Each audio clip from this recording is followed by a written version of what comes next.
याद करिए 20वीं सदी के अंतिम दशक को, यानी 1990 से लेके 2000 तक के दौर को। इसी दौरान इस देश की राजधानी दिल्ली में 3 बड़े मर्डर केस हुए और तीनों मर्डर इस देश की बेटियों के हुए थे। पहला 2 जुलाई 1995 नैना साहनी हत्याकांड, दूसरा 23 जनवरी 1996 प्रियदर्शनी मट्टू केस और तीसरा 30 अप्रैल 1999 जसिका लाल मर्डर केस।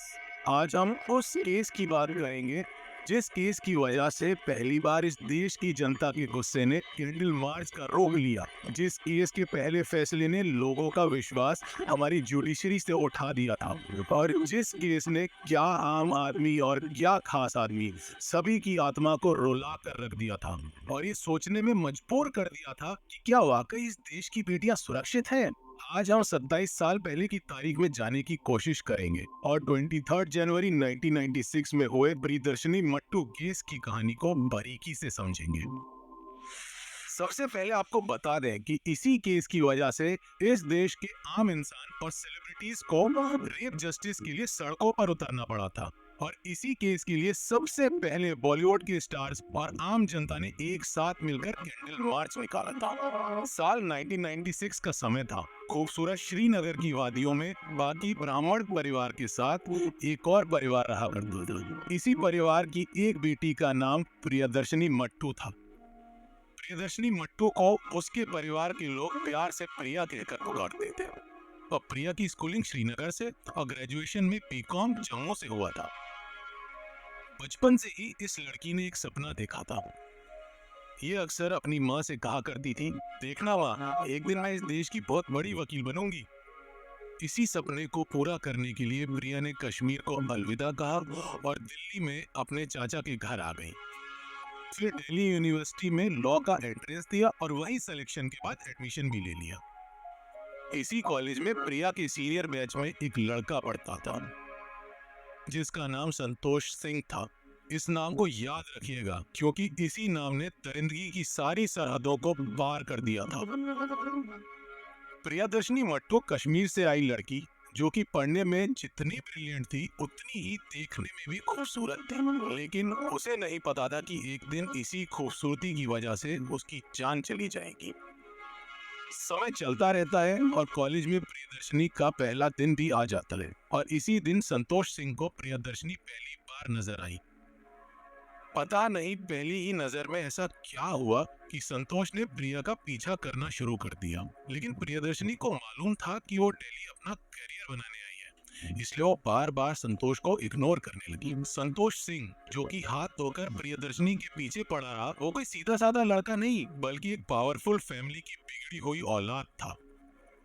संतोष सिंह के पिता का नाम था जेपी सिंह जो कि एक आईपीएस ऑफिसर और उस समय जम्मू कश्मीर में इंस्पेक्टर जनरल ऑफ पुलिस के पद पर तैनात थे, जिनकी पोस्टिंग बहुत जल्दी दिल्ली में होने वाली थी।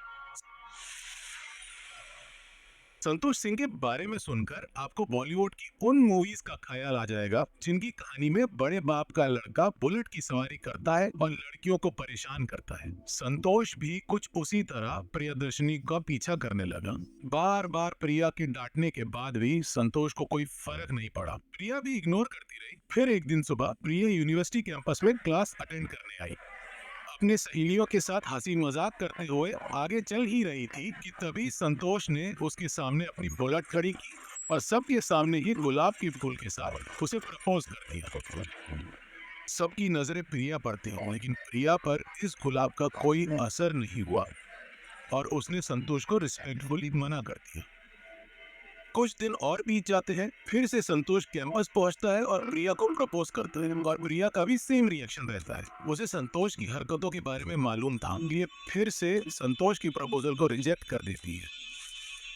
इस रिजेक्शन को संतोष अपनी ईगो में ले लेता है। उसे विश्वास नहीं हो रहा था कि आखिर एक आईपीएस की लड़की को कोई लड़की कैसे मना कर सकती है। इसलिए संतोष धमकी भरे लहजे में प्रिया से कहता है कि मुझ पर भरोसा करो, नहीं तो तुम पछताओगी और तुम्हारा पूरा परिवार भी।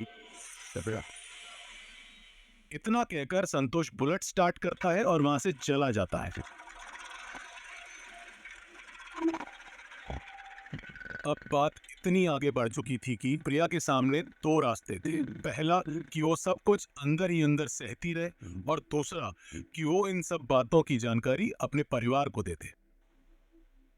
प्रिया ने दूसरे रास्ते को चुना और अपने परिवार को संतोष की हरकतों के बारे में बता दिया।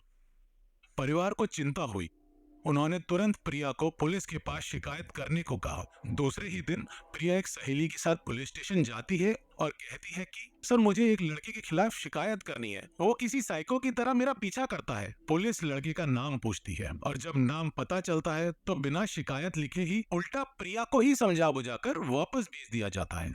पुलिस कुछ करती भी तो कैसे। जैसे ही उसके पिता का नाम पता चलता कि ये तो आईपीएस का लड़का है तो पुलिस अपने कदम को पीछे खींच लेती। लेकिन परिवार ने भी कंप्लेन करना बंद नहीं किया और आखिर पुलिस को दबाव की वजह से कांस्टेबल राजेंद्र सिंह को प्रिया की प्रोटेक्शन में लगाना पड़ा। लेकिन फिर भी संतोष की हरकतें बंद होने का नाम नहीं ले रही थी। न्यू ईयर आ चुका था। इसी साल संतोष के पिता का ट्रांसफर दिल्ली में जॉइंट कमिश्नर ऑफ पुलिस की पोस्ट पर हो गया। अभी तक इस पूरे केस में कई शिकायतों के बाद भी पुलिस ने संतोष के खिलाफ कोई ठोस कदम नहीं उठाए थे। अब तो उसके पिता जॉइंट कमिश्नर ऑफ पुलिस के पद पर तैनात भी हो चुके थे। इस बात से संतोष का हौसला और बढ़ गया। फिर तारीख आई 23 जनवरी 1996। सुबह सुबह की बात है। प्रिया अपने वसंत विहार वाले फ्लैट में अपना कुछ काम कर रही थी और साथ में रेडियो में गाना भी सुन रही थी। और इसी सुबह संतोष सिंह की हिम्मत इतनी ज्यादा बढ़ गई कि वो सीधे अपनी बाइक से प्रिया की सोसाइटी में पहुंच गया। बाइक को फ्लैट की बिल्डिंग के नीचे पार्क किया और अपने हाथ में एक हेलमेट को टांग कर सीधा प्रिया के फ्लैट के दरवाजे के सामने पहुंचा और दरवाजा खटखटाने लगा।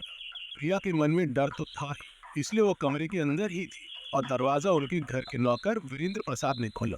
दरवाजा खोलते ही वीरेंद्र ने संतोष से सवाल किया कि तुम यहाँ क्यों आए हो। इसके बाद संतोष ने वीरेंद्र को समझाया कि अब सब सही करने आया हूँ, मैं अब समझौता कर लूंगा। आज के बाद प्रिया को मुझसे कोई दिक्कत नहीं होगी, मुझे बस उससे एक बार बात करनी है। वीरेंद्र को भी लगा शायद अब सब कुछ सही हो जाएगा, इसलिए उसने संतोष को अंदर आने दिया और वीरेंद्र के भी जाने का समय हो गया था तो इसलिए वो वहां से चला गया। इसके बाद संतोष फ्लैट के अंदर पहुंचा और नौकर के जाने के बाद दरवाजे को अंदर से लॉक कर दिया। घबराई हुई प्रिया को कुछ समझ नहीं आ रहा था और प्रिया ने घबराते हुए कहा, तुमने दरवाजा क्यों लॉक किया है, खोलो इसे।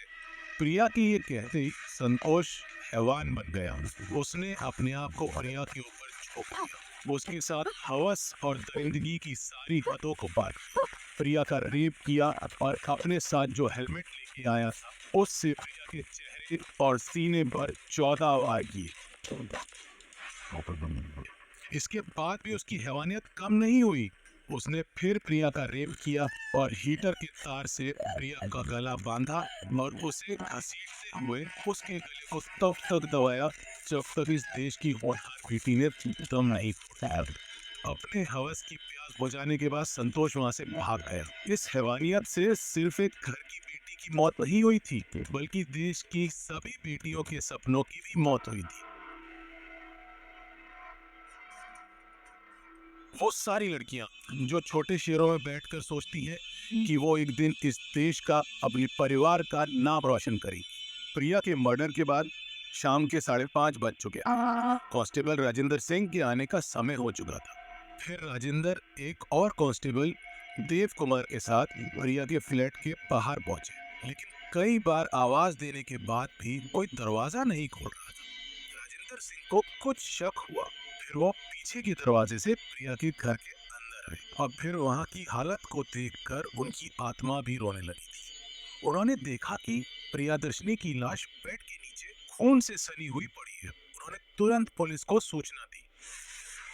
प्रिया की माँ राजेश्वरी मट्टू और पिता चमन लाल मट्टू भी आ गए। माँ ताड़े मार मार कर रो रही थी और केवल एक नाम ले रही थी, मेरी बेटी को संतोष सिंह ने मारा है। संतोष के पिता जेपी सिंह का ट्रांसफर दिल्ली हो चुका था। वो पुलिस कमिश्नर के बाद दूसरी रैंक के अधिकारी थे, जिनके दखल देने की वजह से प्रियदर्शनी केस कमजोर होता गया। पुलिस ने इस केस को इतना कमजोर कर दिया और अपनी रिपोर्ट में लिख दिया कि प्रियदर्शनी का रेप नहीं हुआ था, संतोष को फंसाने के लिए उसके ब्लड सैंपल को प्रिया के अंडरवेयर में डाल दिया गया। इसके बाद सीबीआई को भी इन्हीं एविडेंस के साथ इस केस को ट्रांसफर किया गया। फिर 3 दिसंबर 1999 को दिल्ली की सेशन कोर्ट ने संतोष सिंह को बरी कर दिया।